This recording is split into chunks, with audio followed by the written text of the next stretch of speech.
Hello world. I haven't done a video in 2 years maybe. So I got all fat. I can't stand looking at myself, how fat I am. Anyway, I tried to dress up and stuff, but point being, I just couldn't hold back, because y'all see me on Twitter and stuff, and I go nuts, right? But I want you to know that I do have hope, I sit here and think of shitty stuff to say because, that's what we do, right? We get old. Now I'm forgiving my grandma.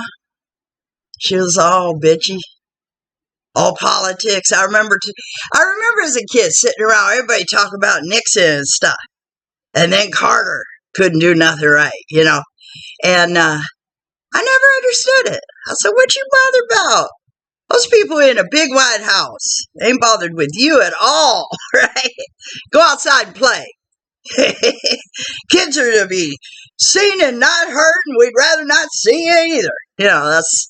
So it's just a different world. Different world. I don't get none of this. None of this makes sense. I feel like Jamie Raskin up there. What the right on the floor. But he say it. He know how to say fuck you legally. Right? Because I always say I could say fuck you politely. He said fuck you legally. Anyway, I don't want to take too much time. So what we got? We got subject, right? Okay, abortion. Well, let me tell you a little bit. I'm the sixth child of 7 to a crazy mom. My youngest sister was after me, God help us, and she got put in the system. So she was hardcore molested, I believe, at about 3 years old, and it was so bad that they thought she couldn't have kids, right? So the state allowed. So don't get me started, because I want forced. I have to say it, right? So y'all could report me. I want forced ligation, tubal ligations. Women. Not all women should be mothers, people. Okay? Not all women want to be mothers. We're forced to.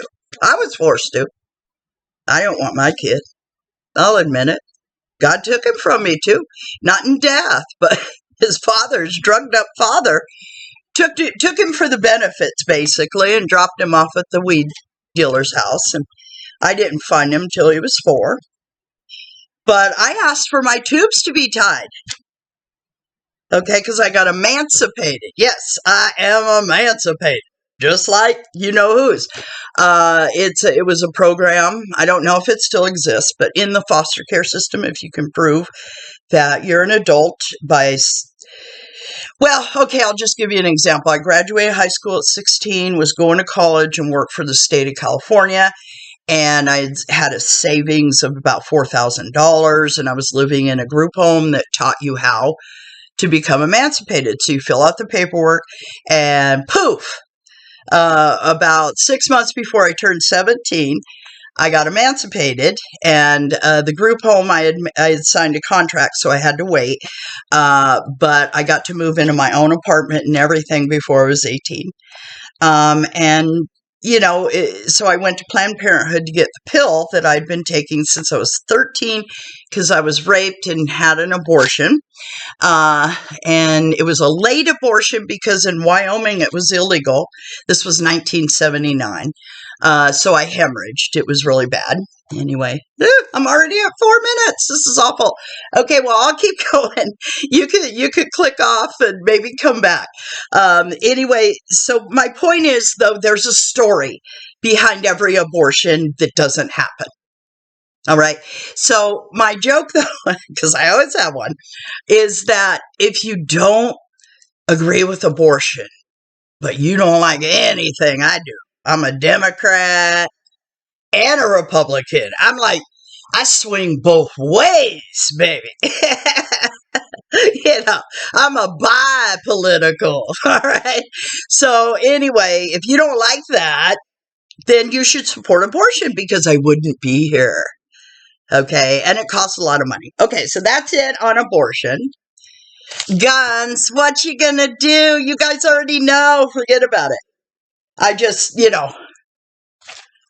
another one. That's what, hashtag, another one. That'll be our life. So what you have to do, though, in saying this, take care of yourself and your family right now. Because we're on our fucking own, okay? Leave it there. All right, Ukraine.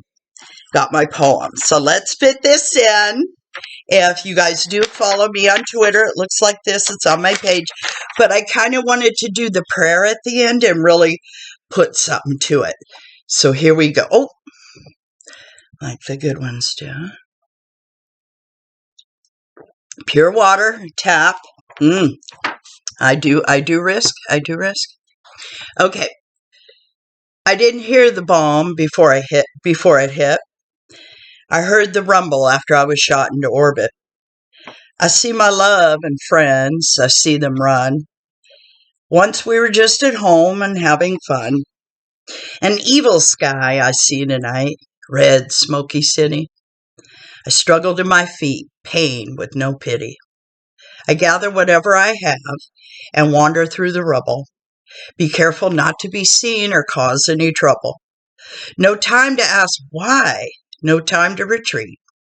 This is not my war, but the challenge I will meet. These are the words I imagine a citizen of Ukraine might speak as an American watching, feeling so weak. So I write these words to soothe my soul and pray for those who are paying the toll. As the spirits of the dead find salvation or justice, the ones that survive are the bravest among us. Lord and Lourdes, say it with me now, the universe and the powers that be, destroying thine enemy, Vladimir Putin. So mote it be. It is done. And that's how I wanted to end it. Good night.